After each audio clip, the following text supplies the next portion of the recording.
Deon Brown and Christopher Gadsden had an early morning meeting in a Nashville truck yard. Before sunrise, Deon Brown would be dead and Christopher Gadsden would be on the run. Thanks for joining me for The Murder of Deon Brown. On November 13, 2016, around 2 o'clock in the afternoon, 24-year-old cosmetologist Deon Brown told his mother he was returning to Nashville, Tennessee after performing in a drag show in Memphis. When she got home from work, her son was sleeping. Later that day, he told her he'd be visiting a friend. The next morning, she would get the news that her son was dead. On November 14th, at 6:33 a.m., police responding to a call of a body in the parking lot of Nashville's Western Express Trucking Company found Deon Brown surrounded by blood. Police found several items covered in blood, but Brown's car was missing. Later that same day, one of Brown's friends went to the dealership where Brown had purchased his white Pontiac G6, and using the dealership's GPS locator, she discovered Brown's car was in Hickory, North Carolina. She had contacted the Hickory Police Department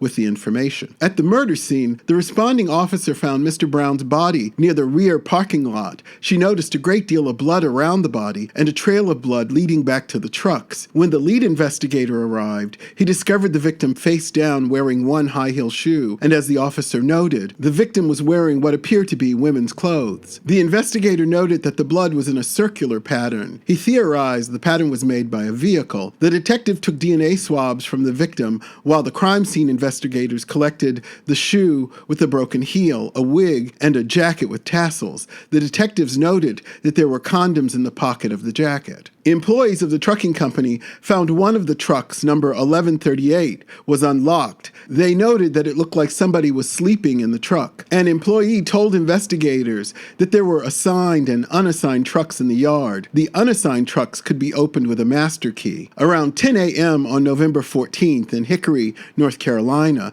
a police officer pulled into a gas station where he observed 26-year-old Christopher Gadsden and a car that he had towed to the gas station. The officer later noted that what got his attention was the blood on Gadsden's clothes and the fact that Gadsden was ashen, suggesting Gadsden had lost a large amount of blood. The officer called for an ambulance, and while they waited for it to arrive, he asked Gadsden what happened to his hand. Why was it bleeding? Gadsden told him that he was trying to fix his tire and axle when he cut his hand. The ambulance arrived and took Gadsden to the ER. From the officer's notes, it's clear that he thought that there was something hanky about Gadsden. In a remarkable bit of serendipity, around the same time the next day, that same officer was asked to respond to the sighting of Mr. Brown's white Pontiac G6 with Tennessee plates, now parked at an apartment complex in North Carolina. The car was spotted and impounded, but Gadsden was gone. In Nashville, when police inspected the car, they found blood spatter throughout. Detectives collected condoms, underwear, a shirt, and a knife in the driver's sideboard. Mr. Gadsden's prints were found on many of these items. Police tracked Gadsden down to Mount Vernon, New York,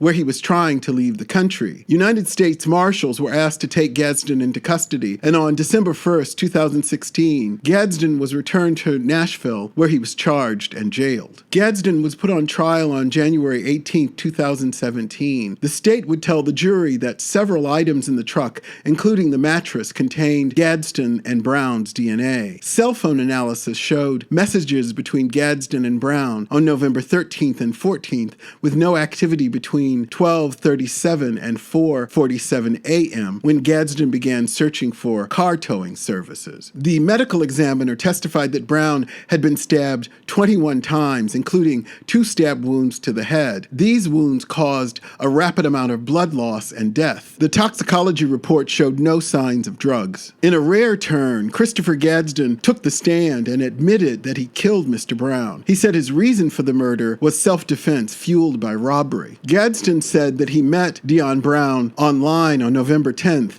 using the dating app Tagged, shortly after he'd returned to Nashville from Mississippi, where he had been arrested and fired for possessing marijuana. On November 12th, a few days before they met, Gadsden broke into truck number 1138 on the Western truck lot using the master key he still had from his previous driving job. The next evening, on November 13, 2006, Gadsden and Brown met at the yard and had sex in truck 1138. Gadsden said that when the sex act was completed, Brown seemed to be getting dressed in a hurry, all the while demanding that he be paid for his services. According to Gadsden, when Brown exited the truck, Gadsden, realized that his wallet containing $600 was missing. He told the jury that he confronted Brown, who had his back to him, and when he turned around, he had a knife, and he jabbed at him. Gadsden said Brown didn't make contact, but the threat and the alleged theft angered him, and he punched Brown, causing him to drop the knife, which Gadsden retrieved and stabbed Brown in the throat. Gadsden testified that he only remembered stabbing Brown 2 or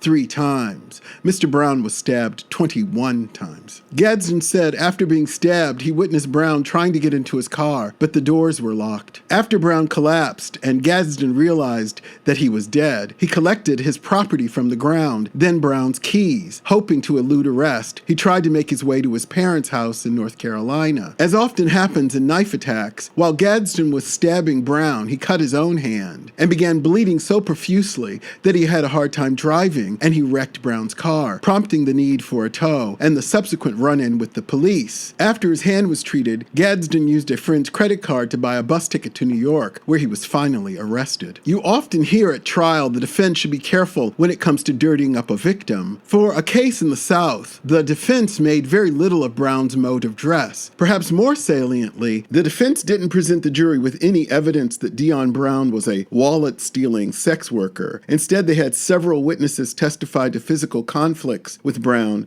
going as far as telling the jury about a fight Brown got into in high school. The prosecution had Brown's friends testify that he was not an aggressive person and that they had never seen Brown with a knife or any other kind of weapon. According to Christopher Gadsden's testimony, as soon as the sex act was completed, Brown began demanding payment for his services. You would think if the meetup was financial in nature, that there would have been some reference to that fact in the many messages the two exchanged between them, but the defense did not present any evidence of that. Though Christopher Gadsden was charged with first-degree murder, he was found guilty of second-degree murder and larceny in the theft of Brown's car. In their closing arguments, the prosecution rejected the idea that Christopher Gadsden had watched as Mr. Brown stumbled around the parking lot trying to get into his car. They asserted, because there was so much blood in the parking lot, that Christopher Gadsden had chased Deon Brown around the car while he bled to death. At sentencing, Deon Brown's mother told the court that her son's murder had changed her forever. She asked the court to give Gadsden the harshest possible sentence. Gadsden was sentenced to 24 years in prison. In 2020, Gadsden appealed his conviction on several grounds. They all failed. This case leaves me with so many questions. We only have Gadsden's version of what took place that night, and much of it doesn't comport with the physical evidence. Deon Brown did drag, but he had no history of cross-dressing in his day-to-day life, so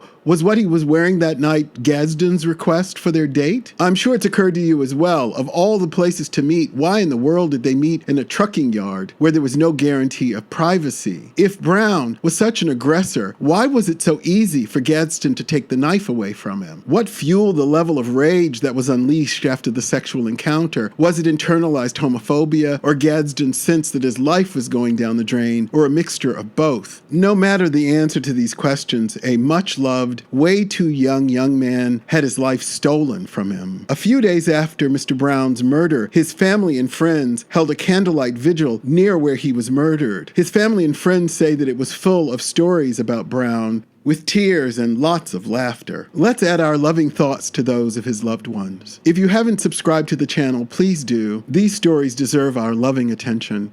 Thanks for joining me. See you next time.